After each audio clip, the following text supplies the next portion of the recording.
బల్చికేరి గ్రామానికి రైతన్న కోసం అనే కార్యక్రమంలో భాగంగా మా జిల్లా అధ్యక్షుడు తిక్కారెడ్డి గారు రావడం జరిగింది. సంతోషం. ఈరోజు వారి ఆధ్వర్యంలో ఈ గ్రామంలో రైతన్న కోసం ప్రోగ్రాం జరుగుతుంది. ముఖ్యమంత్రి గారు ఏ ఉద్దేశంతో ఈ ప్రోగ్రాం పెట్టారు అవన్నిటిని అధికారి గారు వివరించారు. మరియు మా జిల్లా అధ్యక్షుడు గారు కానీ రైతుల గురించి, రైతులకి రాబోయే కాలంలో ప్రభుత్వం ఏం చేస్తుందనే విషయాలు ముఖ్యమంత్రి గారు మెరుగుపరిచిన విషయాలన్నీ మీకు తెలియజేస్తారు. మా జిల్లా అధ్యక్షులు గారు మాట్లాడతారు. మాట్లాడిన తర్వాత రైతుల ఇళ్ళకి వెళ్తారు. బల్చికేరి గ్రామ ప్రజలందరికీ నమస్కారాలు. ముఖ్యమంత్రి చంద్రబాబు నాయుడు గారు ఆదేశాల మేరకు మా యువ నాయకుడు, మా భవిష్యత్ నాయకుడు లోకేష్ గారి ఆదేశాల మేరకు ఆదోని నియోజకవర్గంలో మీనాక్షి నాయుడు గారి ఆదేశాల మేరకు ఈరోజు బల్చికేరి గ్రామానికి ఉమాపతి నాయుడు గారి ఆధ్వర్యంలో, అలాగే రాష్ట్ర కురవ సంఘం అధ్యక్షులు సోదరులు దేవేంద్రప్ప గారు, అలాగే మండల పార్టీ అధ్యక్షుడు శివప్ప గారు, అలాగే టౌన్ ప్రెసిడెంట్ తిమ్మప్ప గారు, అలాగే నాతో పాటు ఈ కార్యక్రమానికి వచ్చినటువంటి తెలుగుదేశం నాయకులు పెద్దలు చాలామంది ఉన్నారు. అలాగే ఈ గ్రామ ప్రజలందరూ కూడా తెలుగుదేశం పార్టీ తరఫున నమస్కారాలు. ఈరోజు ఈ గ్రామానికి రావడం ముఖ్య ఉద్దేశం, మిమ్మల్ని ఓట్లు అడిగేదానికైతే మేము రాలేదు. ఎలక్షన్లు అంతకన్నా లేవు. కానీ మీ గ్రామానికి చంద్రబాబు నాయుడు గారు ఏం చేస్తున్నారు, కూటమి ప్రభుత్వం ఏం చేస్తుంది, మీకు పథకాలు అందుతున్నాయా లేదా, రైతన్న మీకోసం, రైతన్నకు అందుతున్నటువంటి రైతు భరోసా అయితేనేమి, లేక మనం ఏ గ్రామాల్లో ఏ పంటలు వేస్తే కరెక్ట్గా ఉంటుంది, రైతు ఎట్లయితే బాగుపడతాడనే ఉద్దేశాలు చెప్పేదానికి అగ్రికల్చర్ ఆఫీసర్స్తో పాటు మీ గ్రామం సందర్శించడం జరిగింది. మీకు ఏదైనా డౌట్లున్నా ఇంకోటి ఉన్నా కూర్చొని మాట్లాడుకునేదానికి వచ్చామే తప్ప మేము ఎలక్షన్ ప్రోగ్రాం కాదు, ఓట్లు అడిగే ప్రోగ్రాం కాదు. కేవలం చంద్రబాబు నాయుడు గారి ఆదేశాల మేరకే ఈరోజు మీ గ్రామాన్ని సందర్శించి మీ గ్రామంలో రైతులకు ఉన్నటువంటి సమస్యలు, అలాగే చంద్రబాబు నాయుడు గారు కూటమి ప్రభుత్వం ఇచ్చినటువంటి ఏమైతే పథకాలు ఉన్నాయో అవి అందుతున్నాయా లేదా, ఇంకెవరికన్నా అందలేదా అని తెలుసుకోవడానికి మాత్రమే ఈ గ్రామానికి వచ్చాం. అయితే ఈసారి మనకు వర్షాలు ఎక్కువ రావడం వల్ల కొంత రైతు అనేది నష్టపోయేదానికి అవకాశాలు ఎక్కువ ఉంటే మళ్ళీ పత్తి పండించిన వాళ్ళకి సీసీ ద్వారా మనం పెట్టుకుంటున్నాం. ఎందుకంటే విపరీతమైన వర్షం, అంటే ప్రకృతి వైపరీత్యాలు అనేవి చాలా జరిగాయి. కాబట్టి ఈ మన ఏరియాలో కొంత రైతన్న నష్టపోయినాడు.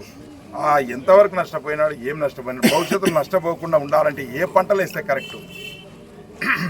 మనం ఎట్లేదంటే ఎవరన్నా ఈ సంవత్సరం బల్చికేరి గ్రామంలో ఉల్లిగడ్డలు వేసి ఒక రేట్ వచ్చింది అనుకుందాం, వచ్చే సంవత్సరం అందరూ ఉల్లిగడ్డలు వేస్తారు. మన రైతుకు ఉన్నటువంటి అవగాహన ఏంటంటే వానికి పోయిన సంవత్సరం కురమల్లాయికి 5 ఎకరాలు ఉల్లిగడ్డ వేస్తే రే 60-70 లక్షలు వచ్చిండే, మనం వేస్తామని చెప్పి అందరూ వేస్తాం. ఆ కొరేదాటు మాత్రం అందరూ వేసే లోపల ఆ ఉల్లిగడ్డ రేటు పడిపోయింటారు. అప్పుడు దేవుని తిట్టడమే, రాజకీయాలను తిట్టడం ఇంకోటి. మనం అట్లా కాకుండా ఈ సంవత్సరం ఒక రైతు పంట మార్పిడి, పూర్వకాలం ఏం చేస్తున్నారు మన పెద్దలు, ఈసారి కొర్రలు వేస్తే వచ్చేసారి పత్తి వేస్తే బుడ్డాలు, ఇంకోటి వేస్తే ఇంకో పంట మార్పిడి కూడా జరిగేది. మనం వేసిందే వేయడమే, ఆదోనికి పత్తి చెక్కులు తీసుకొని పోయిందే, ఆడ నిల్లు తడిసిందని చెప్పి మనకు రేటు మనం నష్టపోతాం.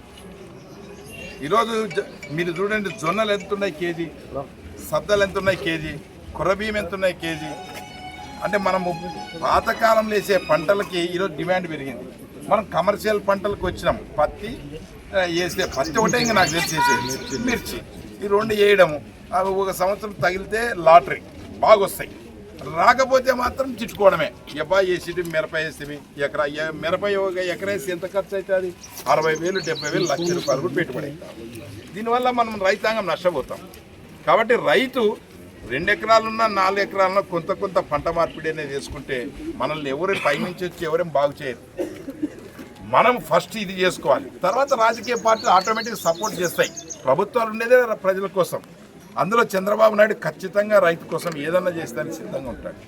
చూడండి, అన్నమాట ప్రకారం ఈరోజు పెన్షన్లు ఇస్తూ ఉన్నాం, అలాగే ఈ రైతు భరోసా ఇస్తూ ఉన్నాం, తర్వాత ఇంకా ఇస్తూ ఉన్నాం, ఇంకా ఏది కావాలంటే కూడా చూస్తున్నాం. మన గత ప్రభుత్వంలో జగన్మోహన్ రెడ్డి గారు పరిపాలన చేసిన తర్వాత ఖజానంతా ఖాళీ, నెల జీతగాలకి డబ్బులు లేవు. మీరు చూసింటారు, ఊర్లో ఎవరికన్నా కూడా మన డిఎస్సి పెట్టారు, కానిస్టేబుల్ ఉద్యోగాలు పెట్టాడు, ఉద్యోగాలు కూడా ఇవ్వడం చేస్తూ ఉన్నాడు. విద్యాశాఖ మంత్రి అయినటువంటి లోకేష్ బాబు గారు వచ్చినాక ఐవార్ల పోస్టులు ఎన్ని ఖాళీలు ఉంటాయని ఉద్యోగాలు ఇస్తూనే ఉన్నాడు. అంటే గవర్నమెంట్ ఉద్యోగాలు అనేటివి మళ్ళీ స్టార్ట్ అయినాయి. జగన్మోహన్ రెడ్డి ఒక ఉద్యోగం ఇవ్వలే, ఒక కానిస్టేబుల్ పోస్ట్ చేయలే, ఒక ఐవార్ ఉద్యోగం రాలే. చంద్రబాబు గారు చేస్తున్నారు. చంద్రబాబు గారు చేస్తున్నటువంటి పనులు మీకు చెప్పేదానికి మేము ఇంటికి వచ్చాం, మీ ముందుకు వచ్చాం. మమ్మల్ని ఆదరించండి. భవిష్యత్తులో కూడా ఈరోజు మీ ఎలక్షన్లు ఏం లేవు, మాకు ఓటేయండి అని అది అడిగేదానికి మా ఎలక్షన్ ఉన్నప్పుడు రావచ్చు.